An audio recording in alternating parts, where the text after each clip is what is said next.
what's your sense right now of these two races? We've got Kelly Loeffler and Warnock and Ossoff and Perdue. Yeah. And give me your assessment, and then I want to talk a little bit about what this race has clarified. Those two races have clarified for me in terms of the Democrats.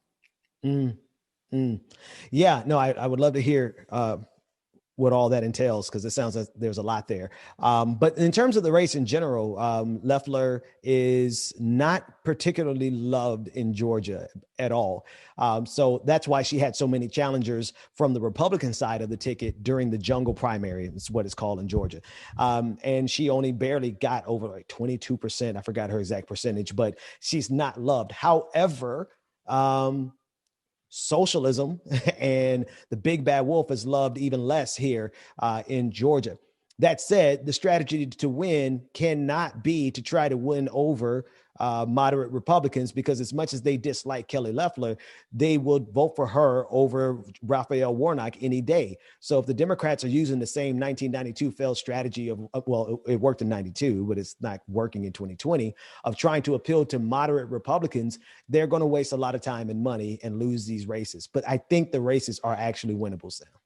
Yeah. So, I mean, is it give me, why don't you then confirm for me? My sense is that both Ossoff and Warnock are running hard on the corruption of their opponents. Yes. And, I think we need to take note of this, because the Democrats, in my estimation, failed and consistently fail in making the Republicans own and justify their ideology. Mm-hmm. And to make them own and justify their policies. Right. When Democrats succeed, when there is a national message that is effective, more often than not, it is corruption. That's what brought them into the House in 2006. People think it was the war. I can tell you the war helped their efforts, but it was corruption at the end of the day, when the whole Republican leadership was hiding essentially a guy who was preying on interns, and that blew up in their face.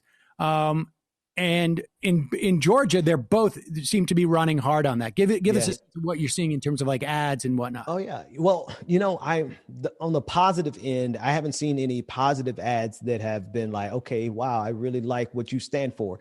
On the negative end, I do see a lot of great negative ads pointed towards the true and real corruption that we have in David Perdue and Kelly Loeffler. Kelly Loeffler literally sold stock based on her inside information as it pertains to COVID-19. Instead of helping the people of Georgia, she helped her portfolio, right? And I think that's a message that resonates, and I think they should hammer that message like hell. But then if you want to complete the loop, give us some positive ads that actually tell us what you are going to do. I don't think it's 100% necessary, because we've seen the data, negative ads work. But I think you could push a lot more people out to the polls if you actually tell them what you're going to do. But I mean, but I guess my point too is that why not also talk about what left, and I think corruption drives votes, but we don't. I mean, where is the examples? Like, you talk about like socialism, right? I mean, they're going after and they're making they're attacking Ossoff and Warnock, who are not socialists. I would not even say they're progressives, really. Right. I mean, in many respects, or at least that's not how they intend to be lawmakers. Yes. And so what the right does is they deploy an exaggeration and make it and characterize it, obviously mischaracterize it and whatnot, but based upon their ideology that is associated with the left. There's no version of that I see Democrats doing, broadly speaking, in terms of the right. Like, their health plan is you to go and die. Or their COVID relief bill is for you to just hope that your major corporation will bail you out. I mean, why don't we ever see anything like that, Ben? Because we really, the world would be too rational if that's how things work, right? That is how things should work, because there are a list of things that legitimately can be triumphed and solve so many other problems, right? It is one thing to point out the hypocrisy or the criminality of and the corruption of Kelly Loeffler, but it's a whole nother thing to actually speak to the needs of the people, and for people to really believe that there's somebody up there fighting on their behalf. Like, that has merit at any stage of this, but it seems like that's been the side of the equation we've abdicated so many times. Well, I think it's by design. They want to appear fungible, and they don't want to be beholden to more populist policy positions, in my view. I think they're terrified of, because look, you look at what's on Joe Biden's the college debt. Yeah. It was on his platform. Yeah. Under $152,000. If both parents make that, then that's, you're eligible, I think, for 10,000 free college and free college. Yeah. That's on the platform. Right. And there appears to be, let's wait and see, but there appears to be some interest in actually doing this. Yet they don't run on it. Well, it is an improvement. Maybe the reason they don't run on it is because they have to seriously fix their mouths to say, listen, I know you have $200,000 in debt, but we're going to help you with the first 10,000. And that's the best that we're willing to do. It's not the best that we can do. It's just the best that we're willing to do. So I wonder if they're afraid of running on it because it kind of still exposes them. Yeah, I don't know. I think it's also just they don't know. I think a lot of these Democratic politicians are living in a different era, and they're afraid of it. The fact that they're both running, though, on corruption does give me hope, because we've seen, and we talked about Max Rose a lot recently, and his loss, and the fact that his strategy completely changed from what won him his district before, which was running on pharma corruption and the opioid crisis and talking about how his opponent was corrupt. And that was successful. And then he changed his message to being, I hate AOC and I hate Bill de Blasio and I love cops, right? As a Democrat. And that completely lost him his seat, in my estimation. So also, his district pro-Trump. But I do think you can't go wrong with that strategy, especially going on the offensive in that area. Corruption is ubiquitously despised by people across the political spectrum. And if you set that tone early, that spells good things. Yeah. It's a good signifier for sure. So Ben, I assume you've looked at starting to dig into the numbers on who voted for Biden and who didn't. And it seems like in Georgia, to the extent that there was a change in the composition of the electorate, it was not what I would have anticipated. If you told me that Joe Biden was going to win Georgia, I would have said, oh, all right, you're going to have a huge surge in African-American turnout. Yeah. From, the cities and, maybe some of the suburbs as well. And it doesn't appear that was the case. It appears that it was more suburban. Now, you have a better sense of this than I do in terms of like how much of the suburbs are, how much of that is, college educated. How much of that is white college educated? How much of that is African-American college educated or not? Like, I don't have a sense of what's going on in these suburbs that supposedly won it for Joe Biden.